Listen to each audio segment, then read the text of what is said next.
For a guy who prides himself on defensive play, I mean, you can't control a slip on that last play, but is that maybe the most heartbreaking? Is it wasn't where you made a mistake, you just slipped. I mean, you Right. can't control that. Is that the most frustrating part about it, maybe, Joshua? Oh yeah, that's pretty frustrating. But just to a bigger standpoint, I think it was frustrating for myself because of some of the defensive mistakes that you guys may not see, just watching the game. But for as a team, like letting the guy go left when I know that's what he likes to do, or letting the guy go back door when I know that's the play. So like the defensive mistakes, that last part of the game was really like a big. It was like a big point, but that wasn't the biggest point of the game with me personally, and some of the things that I messed up on. But you live and you learn. Now it's time to move on and get ready for Kentucky. After missing those exhibition games and some practice, how happy were you at least to be able to get out there? I was excited. Surprisingly, I wasn't nervous at all. I felt very comfortable on the court, and so I was glad that I got to be able to get on the court and be able to play with my brothers. And I'm sad that we didn't get the win, but everything happens for a reason. How cool is this, Joshua? Your first game of your career, you're playing in Hawaii against the 10th ranked team in the country. Second game of your career, you're playing in Madison Square Garden Right. against the second ranked team in the country. Yeah. What's this like? It's a blessing.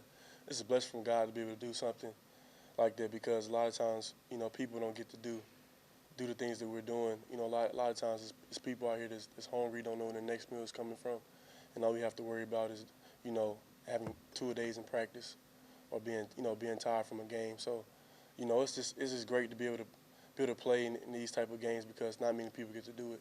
Does Madison Square Garden hold a special place for you? It definitely does. If you look at all the great players, they have their best games in the Madison in the Garden. So, my favorite player, Kobe Bryant. I always watch the game in the Garden the game when he takes the ball to the elbow, and he pump fakes and spins around the same pivot foot and makes the shot. And so, just to be able to know that I'm playing on the same court, it's great. Joshua, your game is really predicated on, even though you're not the biggest guy in the world, getting to the paint, creating contact, and getting to the line. As you watch that, it was an area that this team really needs you at. Is that kind of encouraging that their biggest need is your strength and maybe growing into that? Oh yeah, that's very encouraging. I feel like that's one thing that we didn't do really a great job of is getting to the line. We didn't get to we weren't very aggressive. I feel like we could have been a whole lot more aggressive because we have a lot of great athletes that can get to the goal and draw fouls and draw and ones. And so like I said, you just got to move on. You live and you learn, and now we know what we need to get better at. Now we prepare for Kentucky. When you watch Kentucky, what specifically stands out to you? A plethora of things, but I just feel like they're a great team. Overall, they have great players, and I feel like one thing that we really gonna have to stop is the transition. They really like to get out in transition, and we also have to make sure that we dig very well on the bigs because we kind of undersized. They're a little bit bigger than we are, and we also have to just make sure that we don't let them speed us up because a lot of teams, they see that we're playing against Kentucky, so they get sped up. They try to do things that's not what they really do.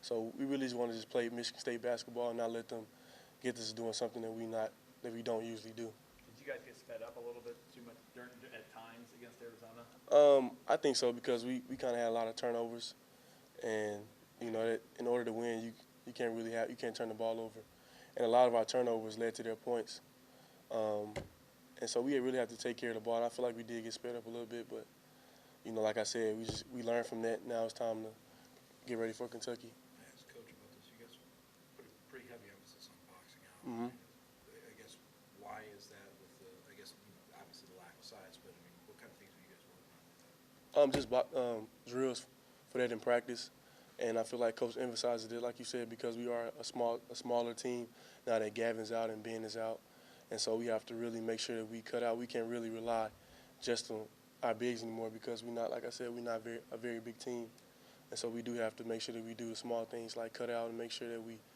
everybody's crashing to the glass. How much did that help your transition game early on, especially in that game against Arizona? It seemed like that allows you guys to run the break quicker. It does. Like you said, it does help. It does help the break because it's allowing us to just get the ball out and get ready to go. So. How frustrating was the foul trouble you were dealing with? And I know it's not just as easy as not committing fouls. What I just feel like, those 2 fouls that I got were fouls that could have been prevented if I would have just been in a certain spot at the right time. Sometimes you get fouls it's because, they really want fouls, the ref just called fouls, and sometimes you get fouls it's really your fault because if you was in the right place at the right time doing what you're supposed to do, then you wouldn't have got that foul. And so I feel like 2 of my fouls was like that. And so just making sure that I stay focused and make sure I be where I'm supposed to be. And I feel like that'll take care of itself. Joshua, when you watch freshmen play, it's just natural. There is a learning curve because it's such an adjustment. But with you guys, there didn't seem to be any stuck in the ether. The moment wasn't bigger than you guys. What does that say about the maturity of the 4 of you, or is it the coaching staff? Is it your teammates that got you ready? What does it say about you, or is it just, you guys are mature? I feel like it's a whole lot of things. Like you said, it's the coaches. The coach has prepared us since day one in practice. Just with bringing the intensity, in practice, just like a basketball game. I honestly feel like, our practices are more intense than the games. At least in my experience, the first game I experienced against Arizona, it wasn't as intense as it was in our practice, and I feel like that has prepared us. And then also with our teammates, the upperclassmen telling us, what to expect, and also with just us 4 freshmen, I feel like we are mature, but it's really predicated on us listening to the coaches and listening to our teammates because they've been there before, and so they really taught us and prepared us for what was to come. Did that surprise you at all, what an Izzo practice is like, or were you prepared for it? I kind of was prepared, but I really wasn't because I came from a high school where my coach was a mid-major D1 coach at Austin Peay, and so he prepared me with practice somewhat. But the intensity of Coach Izzo's practices are, it's like no other. I've been to a good amount of schools when I was, trying to find out what school I wanted to go to, and I feel like I haven't experienced the practice better than our practice. That's just my opinion. Yeah, of all the reasons you came to Michigan State, was the schedule they play high on the list? That was high on the list. Also, just being able to come to a school that I know that's going to help me become a great player, but not only a great player, a great man in life. So. Have you been to the Garden? Have you played the Garden yet? No, this is my first time. You played Barclays, right? No, I played in, where did I play? In McDonald's. I played in the Chicago Bulls Arena, United Center, yeah. What are those arenas like? I mean, this is obviously a different venue type thing. I mean, when you have a big game, but then you put it on a big stage, does that change things a little bit more? From my experience, being able to play in the United Center, I felt it was like I was more comfortable for some reason. I just felt more comfortable on the NBA floor. So it really wasn't a big difference for me. You guys use that as a motivator to play in those arenas? Yeah. I mean, it's great to be able to play. Like I said, we playing in Madison Square Garden. Not everybody gets to do that. And so, it is a motivator. But, we're already self-motivated because every game we want to come in and win. And so, I mean, that makes us excited to be able to play. But, I feel like if we was playing outside, we would still be motivated to beat Kentucky. Joshua, you are a unique young man, and a lot of guys with your skill set almost act entitled to the notoriety and the attention and the success. You've never come to an interview like this and not thanked us for being there. You seem to appreciate the moment. What is that rooted in with you? I just feel like, I have great parents, and I have a great supporting cast that's always taught me to embrace the moment because, you never know when today will be your last day. You never know when God will say it's your time. So, you always have to be able to be thankful and just be, happy that you're able to experience certain things because a lot of things that I'm experiencing right now is adults that hasn't been able to experience what I'm experiencing, and they wish they could have. So, you just have to understand that, every moment you get, you have to embrace it. What was your favorite experience away from the floor in Hawaii? What was something that made you go, wow? When we got to go, we had to go inside a submarine, and that was a wild moment for me. Just to see like the sacrifices they make, to be like the beds was really small, and I don't know if I could do something like this. So just seeing how they live, seeing the showers and stuff like that. It really made me.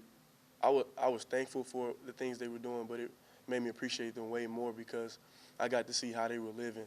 One guy said that the longest he had been out in the water was like 100 and some days.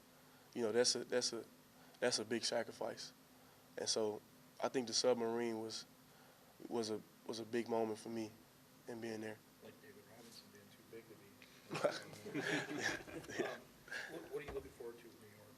I mean, I think you guys have some things planned for there, right? Like, you guys going to go to Ground Zero?